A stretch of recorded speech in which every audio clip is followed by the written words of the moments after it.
Hello guys, and you're welcome back to my channel. Again, my name is Miss Bimbo, a UK care assistant and a Nigerian trained pharmacist.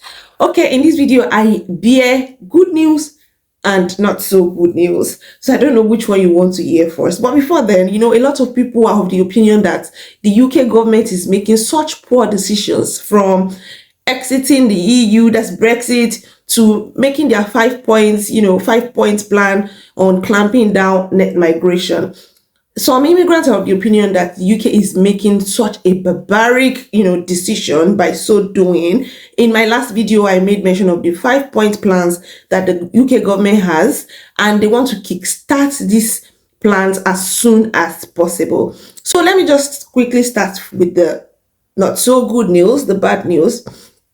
Okay, if you are a student, an aspiring student that is resuming the UK university in January as an international student, this one concerns you a lot, because we know that they made it, public that they are going to increase the IHS, immigration health surcharge, but it was not officially stated what date they were going to start that. But currently the date is out. So starting from the 16th of January, the IHS fee for children and for adults are going to skyrocket significantly by 66%. So children who used to pay, students, people on youth mobility scheme visas that used to pay £470 for IHS, we now have to start paying £776. That's an increment by £307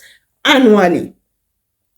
Meanwhile, adults, on the other hand, their own has increased to £1,035 annually from £624. But you have to bear in mind that people on care visas are not affected by this new policy, because before now, they have exempted care workers from paying IHS, and this still holds, meaning that care workers are still not going to be paying IHS fees. The second bad news is that this morning, personally, I received a mail from my employer saying that I should share my employment share code. Personally, I was just thinking that this is not the first time I would be sharing it with them. Why are they asking me to share my code again this morning? So currently, employers are evaluating their right to work policies, because the United Kingdom government has once again implemented some changes in their penalty. So before now, if as an employer, somebody who's got no right to work, like an illegal immigrant, someone who does not have NI number, no BRP, no work share code, is being employed in your organization, or someone has, overstayed their permits at your workplace, usually there's a penalty that they pay, like the organization pays a penalty if they are found. So there's been an increment in this penalty by the government. Currently, these penalty scheme for employers states that if you have not had an illegal employee for the last 3 years, and then you're caught with an illegal employee, illegal in the sense that this person has not got any right to work in the UK, it means that you're going to be paying £15,000 as an organization. But that price has currently been revised upwards to £45,000. On the other hand, if in the last 3 years you have been caught, having an illegal employee working for your organization, before now, or let me just say currently, you are supposed to pay £20,000, but that also has been revised up to £60,000 if you have been found to breach that contract, that code of conduct. Maybe somebody's visa expires, someone's BRP expires while they are working for you, and you refuse to stop them from working in your organization. Now, the penalty the organization is going to pay has been revised upward, and this takes effect from the 22nd January 2024. So many of the employers would want to revise their right to work policy, and they might want to become strict, and that explains why I got a mail from my employer that I should share my work share code. Now let's move to the good news, talking about the 5 plans to cut down net migration. There has been a lot of controversies, from immigrants, from even British citizens. It's so amazing that some of them actually kicked against these proposed 5 plans, even from top politicians in the UK. So I saw this video from the Scottish Prime Minister, and it really gladdens my heart. So for the UK, a country that once welcomed many immigrants, including my grandfather, to the country. In fact, they begged them to come and others to come to work in their factories, to drive the buses, due to the labour shortages that were seen at that time.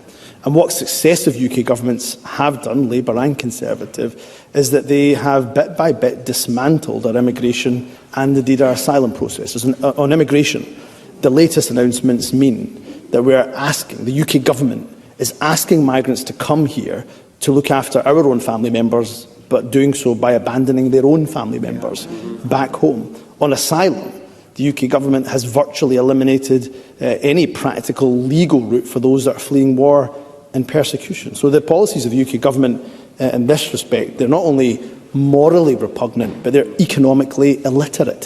So the SNP, the Scottish Government, we of course value migration. We value the importance of it to our social fabric, but also to our economy, and let me say unequivocally, that in Scotland, that the Scottish Government, that the SNP, we will always say that we are proud of the benefits that migrants bring to this country, and we are proud that they have chosen Scotland to be. Did you also know that Scotland has been trying so hard to exit the UK? Like, they want to stay on their own. And this really means that if they succeed in staying on their own as a country, it simply means that they would be immigrant friendly. They would be accommodating to, immigrants, international students and workers, skilled workers. So if you are in Scotland, count yourself lucky if anything changes along the line. And if you're not in Scotland, maybe you should start thinking of moving to Scotland. However, regardless of what the Prime Minister of Scotland has said, if you're in the UK as a skilled worker and you don't have your dependents here yet, or if you're just coming, you're not yet in the UK, but you are coming to the UK before spring, I will advise you to please bring your dependents, file their visa before spring 2024 to be on the safer side. So the second good news is that the immigration minister in the UK, that's Robert Jerrick, has resigned from his office. Like, this is the second minister that is going to resign under the current Prime Minister of the United Kingdom, Rishi Sunak. So he resigned because of the new policies that they made. I suppose the new policies did not sit well with him. Let's listen to what Rishi Sunak had to say about illegal immigration. Claiming asylum, that's now blocked. Abuse of our modern slavery rules, blocked. The idea that Rwanda isn't safe, blocked. The risk of being sent to some other country, blocked. And spurious human rights claims, you'd better believe that we've blocked those too, because we're completely disapplying all the relevant sections of the Human Rights Act. And not only have we blocked all of these ways that illegal migrants will try and stay, we've also blocked their ability to try and stay by bringing a judicial review on any of those grounds. That means that this bill blocks every single reason that has ever been used to prevent flights to Rwanda from taking off. The only extremely narrow exception that Rwanda is safe and there should be no more blocks to our ability to get people on planes and send them to Rwanda, because that is critical. If you come here illegally, you cannot stay and you will be removed. And when we can get that up and running, as we have with Albania, we will see the numbers come down. I'm absolutely committed to seeing this through because I share the British people's frustration. It's patently unfair what is happening at the moment, which is why it requires action like this that is novel, that is contentious, but that's what we're about. We're about getting stuff done on the things that matter. This matters, and we're going to make sure. So what the government intends to do is to stop all illegal migration, completely. And then the people that are currently in the UK illegally, whose status have not been reviewed, like they've sought maybe asylum, and then they've not got any decision. Now the government plans to transport all of them to Rwanda. So Rwanda will now be the one responsible to send each of them back to their own countries, or maybe to, entertain them and accept them in their country. And that says a lot. Some people are asking, why is the Prime Minister not sending them to India? Why Rwanda? What's special about Rwanda? Is Rwanda that safe? Is Rwanda part of the UK? These people have sought, refugees. Maybe because they were in danger in their own countries. That's why they are here. And where is humanity? So you are asking them to go to Rwanda, and from Rwanda, they should send them back to danger zone. So I really do not know what to think. Guys, let me know your opinion about this whole thing. But one thing is sure, in the coming weeks, a lot of other things will be unfolding. So let's just keep our fingers crossed and see what next step is going to happen. But most importantly, it is their country. They can choose to do whatever.